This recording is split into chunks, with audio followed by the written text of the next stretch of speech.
Hello friends, welcome to SMS study centre. आज मैं आपको बताने जा रहा हूँ 25/7/2025 के आरएसएसबी के जितने भी नोटिफिकेशन है उसके बारे में हम डिस्कस करने वाले हैं।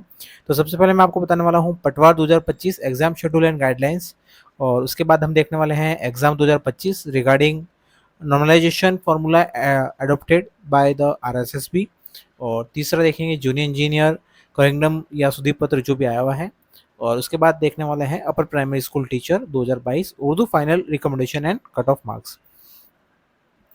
तो यहाँ सबसे पहले हम देखते हैं राजस्थान कर्मचारी चयन बोर्ड द्वारा विज्ञापन संख्या 2/2025 क्रमांक राजकाज 13734039 दिनांक 20/2/2025 के द्वारा पटवारी सीधी भर्ती 2025 के लिए आवेदन पत्र आमंत्रित किए गए थे।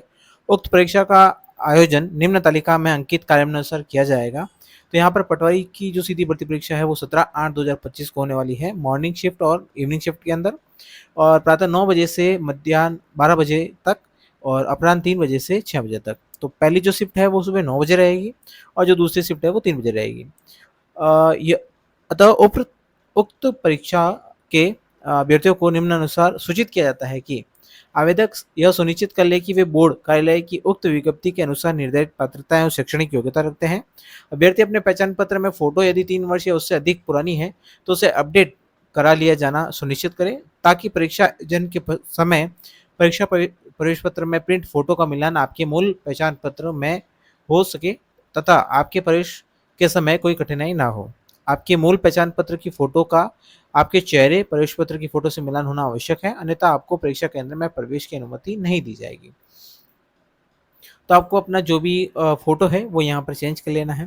परीक्षा के अंतर्गत प्रत्येक प्रश्न के आगे 5 विकल्प गोले दिए जाएंगे। पहले 4 विकल्प गोला ए बी सी डी और उपयुक्त उत्तर में से संबंधित, अथवा पांचवा विकल्प होगा ई जो होगा अनुत्तरित प्रश्न। जो आप सभी को पता है कि आरएसएसबी के जितने भी जो एग्जाम है उसके अंदर ये 5 विकल्प वाला ऑप्शन कर दिया गया है, मीन्स ऑप्शंस कर दिए गए हैं 5, जिसके अंदर आपको ए बी सी डी तो उस क्वेश्चन से संबंधित होंगे, और ई जो होगा अगर आप नहीं करना चाहते हैं उस क्वेश्चन को तो वहां पर अनुत्तरित प्रश्न वहां पर आपको डालना होगा।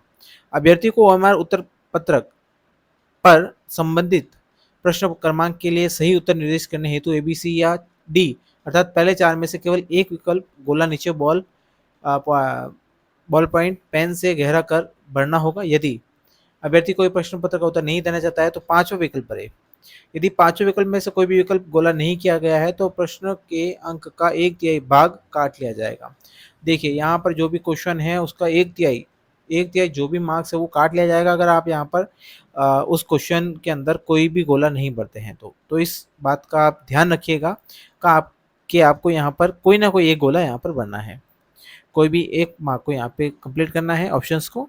10% से अधिक प्रश्नों में किसी भी विकल्प गोले को अभ्यर्थी द्वारा गहरा नहीं किया गया तो उसे परीक्षा के लिए अयोग्य घोषित कर दिया जाएगा। देखिए 10% आपको यहाँ पर भरने हैं, 10% से अधिक आप यहाँ पर नहीं भर पाते हैं, मीन्स यहाँ पर गोले नहीं करते हैं किसी क्वेश्चन के, तो यहाँ पर आपको जो अभ्यर्थी है उनको यहाँ से जो परीक्षा है उसके अंदर अयोग्य घोषित कर दिया जाएगा। उसके बाद में बात करते हैं प्रत्येक प्रश्न के लिए कोई एक विकल्प गोला भरा है या नहीं सुनिश्चित करने के लिए उम्मीदवार को 10 मिनट का अतिरिक्त समय दिया जाएगा। उक्त परीक्षाओं के लिए प्रोविजनल ई प्रवेश पत्र बोर्ड की वेबसाइट से डाउनलोड करके दिनांक यथा समय सूचित कर दी जाएगी। बोर्ड द्वारा परीक्षार्थियों को अलग से प्रवेश पत्र प्रेषित नहीं किए जाएंगे। परीक्षाओं के संबंधित विभिन्न सोशल मीडिया पर किए जा रहे भ्रामक प्रचार पर विश्वास न करें। बोर्ड द्वारा राज्य स्तरीय प्रतिष्ठित समाचार पत्रों में एवं बोर्ड की वेबसाइट www.rssb.rajasthan.government.in पर प्रकाशित विज्ञप्ति द्वारा दी गई जानकारी को ही अधिकृत माना जाए। ड्रेस कोड के बारे में समय समय पर निर्देश अपडेट किए जाते हैं जो बोर्ड की वेबसाइट पर अपलोड किए जाते हैं। प्रवेश पत्र में भी इस विषय में उल्लेख किया जाता है। ड्रेस कोड की पालना आवश्यक रूप से की जाए ताकि परीक्षा केंद्र पर प्रवेश हेतु आपको कोई समस्या न उठानी हो। और चेतावनी यहाँ पर एक अलग से दी है आपको, परीक्षा केंद्रों पर नकल की रोकथाम के लिए बहुत ही प्रभावी उपाय किए गए हैं। परीक्षा में नकल कराने के नाम पर ठगी कराने वाले गिरोह के किसी जांच से यह बहकावे में नहीं आवे। परीक्षा के संबंध में विभिन्न सोशल मीडिया पर किए जा रहे भ्रामक प्रचार पर विचार न करें। परीक्षा संचालन में किसी प्रकार से अनुचित साधनों का उपयोग नहीं करें और अनियमित गतिविधियों अधिनियम की धारा 2 के अंतर्गत यथा परिभाषित में संलिप्तता पाई जाती है तो उनके विरुद्ध राजस्थान सार्वजनिक परीक्षा भर्ती के अनुचित साधनों के रोकथाम के अध्युपाय अधिनियम 2022 एवं संशोधन अधिनियम 2023 संख्या 17 के अनुसार 10 लाख से अधिकतम 10 करोड़ रुपए तक दंड तथा 10 वर्ष से लेकर अधिकतम आजीवन कारावास तक की सजा के प्रावधान है, जिसके अंतर्गत कठोर दंडात्मक कानूनी कार्रवाई की जा सकती है। साथ ही ऐसे अभ्यर्थियों को आगे परीक्षा देने से डीबार भी किया जाएगा, विवर्जित किया जाएगा। ओके, कहने का मतलब है आपको यहाँ पर किसी भी प्रकार से नकल का उपयोग नहीं करना है। आपको जितना आता है, जो आता है, आपको नकल नहीं ले जानी है साथ में। आप उस परीक्षा में बैठे हैं तो अपने साथ में भी सही रहें और दूसरों के लिए भी आप वहाँ पर किसी प्रकार की कोई नकल वगैरह या कुछ भी किसी भी अनुचित साधनों का प्रयोग ना करें। तो ये बोर्ड के द्वारा चेतावनी जारी की गई है, अगर आप ऐसा करते हैं तो आपके ऊपर 10 लाख से 10 करोड़ तक का जुर्माना लगेगा, 10 साल से लेकर आपको आजीवन कारावास का दंड भी मिल सकता है। ठीक है, तो ये चीज़ें आपको यहाँ पर ध्यान रखनी है। आपकी जो परीक्षा होने वाली है पटवारी सीधी भर्ती की परीक्षा, वो है 17/8/2025। ओके, सेकंड बात करते हैं exam 2025 regarding normalisation formula adopted by RSSB. Board की विगत समय में आयोजित परीक्षाओं में अभ्यर्थियों की संख्या अधिक होने के कारण एक ही परीक्षा एक से अधिक चरणों में आयोजित की जाती रही है। एक परीक्षा को भिन्न भिन्न चरणों में आयोजित करने पर प्रत्येक चरण के प्रश्न पत्र की कठिनाई का स्तर भिन्न होने की संभावना बनी रहती है। अतः सभी चरणों के प्रश्न पत्रों के डिफिकल्टी लेवल में समानता लाने के लिए बोर्ड द्वारा विशेषज्ञों की राय अनुशंसा के अनुसार जेड फॉर्मूला लागू कर परीक्षा परिणाम जारी किया जाता रहा है। गठित कमेटी विभिन्न भर्ती एजेंसियों द्वारा नॉर्मलाइजेशन हेतु लागू किए जा रहे फॉर्मूले का परीक्षण कर कर्मचारी चयन आयोग द्वारा गत माह से नॉर्मलाइजेशन हेतु लागू किए गए इक्यू परसेंटाइल फॉर्मूला को बोर्ड आरएसएसबी द्वारा एक से अधिक चरणों में आयोजित करवाए जाने वाले भर्ती परीक्षाओं में लागू करने की अभिशंसा की है। अतः उपरोक्त गठित समिति की अभिशंसा के आधार पर राजस्थान कर्मचारी चयन बोर्ड ने निर्णय लिया है कि आज दिनांक 25 जुलाई 2025 से बोर्ड द्वारा आगामी नॉर्मलाइजेशन प्रक्रिया यानी बोर्ड द्वारा एक से अधिक चरणों में आयोजित करवाई जाने वाली भर्ती परीक्षाओं में नॉर्मलाइजेशन हेतु इक्यू परसेंटाइल फॉर्मूला लागू किया जाएगा, जो कि समय समय पर बोर्ड द्वारा अधिसूचित किया जाएगा। प्रहरी सीधी भर्ती 2024 जिसका आयोजन एक से अधिक चरणों में करवाया जा चुका है, इस कारण इसमें भी नॉर्मलाइजेशन हेतु इक्यू परसेंटाइल फॉर्मूला लागू किया जाएगा। ओके, तो यहाँ पर जो एसएससी के द्वारा जो नॉर्मलाइजेशन किया जाता है उसी प्रकार यहाँ पर आरएसएसबी के अंदर भी यहाँ पर नॉर्मलाइजेशन फॉर्मूला अप्लाई होगा, जो एग्जाम होंगे आपके विभिन्न चरणों के अंदर, उनके अंदर ही केवल। ओके, तो ये राजस्थान कर्मचारी चयन बोर्ड द्वारा यहाँ पर एक नोटिस निकाला गया है। फिर बात करते हैं जूनियर इंजीनियर 2024 कोरिंगडम सुधी पत्र। तो यहाँ पर सुधी पत्र क्या कहता है, बोर्ड द्वारा सार्वजनिक निर्माण विभाग राजस्थान के लिए राजस्थान अधीनस्थ अभियांत्रिकी भवन एवं पथ शाखा सेवा नियम 1973 यथा संशोधित एवं राजस्थान अनुसूचित क्षेत्र अधीनस्थ मंत्रालय एवं चतुर्थ श्रेणी सेवा भर्ती एवं सेवा की अन्य शर्तें नियम 2014 के अंतर्गत कनिष्ठ अभियंता संयोग सीधी भर्ती 2024 के तहत कनिष्ठ अभियंता विद्युत डिप्लोमा धारक पद हेतु गैर अनुसूचित क्षेत्र के 5 एवं अनुसूचित क्षेत्र के 1 कुल 6 पदों के लिए वरीयता अनुसार शनिवार परिणाम दिनांक 11/7/2025 को जारी किया गया था, जिसमें डिलीट प्रश्नों के विवरण में विद्युत विषय के कुछ प्रश्न अंकित होने से छूट गए थे। इसी क्रम में डिलीट प्रश्नों का संशोधित विवरण निम्नानुसार है। तो यहाँ देखिए, राजस्थान सीरीज आपकी जो प्लस सीरीज है उसके अंदर क्वेश्चंस यहाँ पर दे रखे हैं।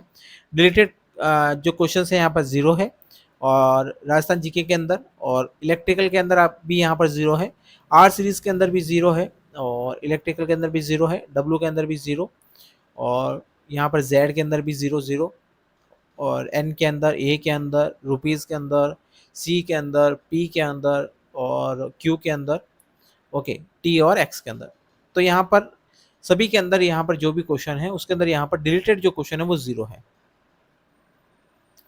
ठीक है,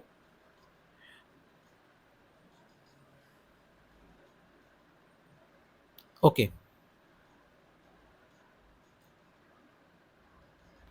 डिलीटेड क्वेश्चंस यहाँ पर 0 0 0 0 से हो रहे हैं। ओके, तो दिनांक 11/7/2025 को जारी परिणाम को उपरोक्त संशोधन के अलावा यथावत रखा जाएगा। नवीन व अद्यतन जानकारी के लिए बोर्ड की वेबसाइट www.rsmssb.rajasthan.government.in पर या www.rajasthan staff selection board rssb.rajasthan.government.in पर अवलोकन करें। ओके, यहाँ पर last primary school teacher 2022 Urdu final recommendation and cut off marks. तो ये नोटिफिकेशन क्या कहता है इसके अंदर देख लेते हैं। तो यहाँ सबसे पहले उच्च प्राथमिक विद्यालय अध्यापक सामान्य विषय शिक्षा लेवल द्वितीय कक्षा 6 से 8 तक, विषय उर्दू, सीधी भर्ती परीक्षा 2022 परीक्षा परिणाम बोर्ड द्वारा दिनांक 20/6/2025 को माननीय न्यायालय के आदेश की अनुपालना में उच्च प्राथमिक विद्यालय अध्यापक सामान्य विषय शिक्षा लेवल द्वितीय कक्षा 6 से 8 तक सीधी भर्ती परीक्षा 2022 उर्दू विषय का संशोधित परिणाम जारी किया गया था। इस परिणाम की निरंतरता में निम्न अभ्यर्थी के अनुशंसा नियुक्ति हेतु प्रारंभिक शिक्षा विभाग को अभी स्थापित की जा रही है। सामान्य शिक्षा गैर अनुसूचित क्षेत्र रोल नंबर एवं कट ऑफ मार्क्स, तो यहाँ पर रोल नंबर दे रखे हैं 71025008। पूर्व में जारी परीक्षा परिणाम की कट ऑफ मार्क्स एवं शर्तें यथावत रहेगी। और नवीन व अद्यतन जानकारी के लिए आप बोर्ड की वेबसाइट www.rsmssb.rajasthan.government.in का अवलोकन करें। ओके, तो ये थी न्यूज़ मेरी तरफ से। 4 नोटिफिकेशन थे, चारों को मैंने यहाँ पर आपको बता दिया है डिटेल के अंदर। Patwar exam 2025, normalisation formula, junior engineer जो भी कोइंगडम आया है, सुधीपत्र आया है, और अपर प्राइमरी स्कूल टीचर 2022 का जो यहाँ पर फाइनल कट ऑफ या रिकमेंडेशन आया है, उसको यहाँ पर हमने डिस्कस किया है। और भी मैं ऐसे बहुत सारे नोटिफिकेशन आपके लिए लाने वाला हूँ। जो भी नोटिफिकेशन होगा आपको सबसे पहले मैं आपको यहाँ पर नोटिफाई करने वाला हूँ। ऐसे ही नोटिफिकेशन पाने के लिए हमारे चैनल को लाइक शेयर सब्सक्राइब करना ना भूले। Thank you so much.